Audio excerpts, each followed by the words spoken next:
పసి పిల్లవాడు నవ్వాడు.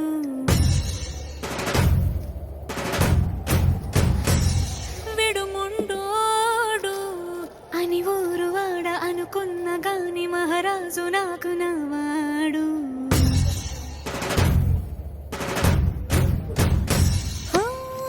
మాట పెడుసైనా మనసులో వెన్న రాయిలా ఉన్నవాడిలోన దేవుడెవరికి తెలుసును నాకన్నా. సూసేకి అగ్గిరవ్వ మాదిరే ఉంటాడు.